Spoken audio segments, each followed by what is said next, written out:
Update tayo sa game testing 4501. So naka dual monitor. Okay, kaya as you can see, waiting tayo ng games. And so memory reading nya is 7 GB. Okay, so you can see nare-read natin 85% ng CPU, yan, tapos 66% memory, then 80%, 88% ng store natin kanina sa VRAM reading.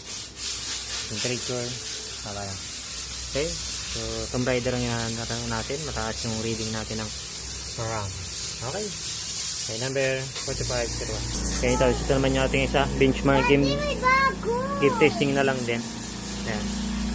So reading natin RAM 16 GB ang reading, 32 GB ang RAM natin, tapos yung GPU natin memory is 3 GB. Sa startup pa lang yan.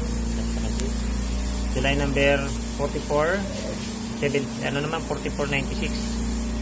Okay, 4496 po ito. Makita. Yan, 4496. Yan. So, game testing naman, may benchmarking na rin. Okay, so ito naman, 4505. Benchmarking. Rating. 4505.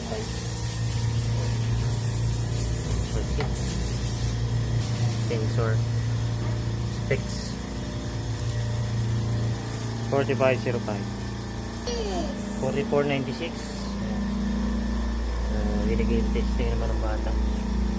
Okay, so kanina pa ito gumagana, nalipat na nga ito, nandun kasi ito sa kabila, nandun ito eh, nilipat kita. Okay, game testing.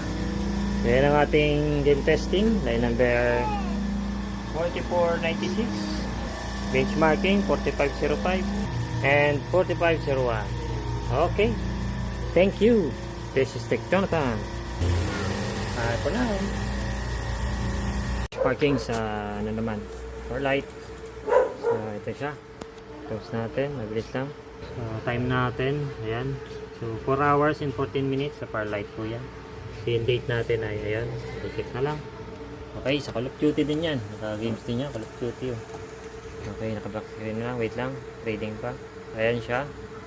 Okay, so yan, line number 4496, 4 hours in gaming. Then update sa 4505, so game testing. Yan, kasi gaming naman siya. Yan, so reading, yan, check na lang po. So GPU usage natin 98%, halos 100%, CPU 82. Okay, so perfect, kumagana. Okay, so yan ang ating update lang po. Thank you, this is Tech Jonathan.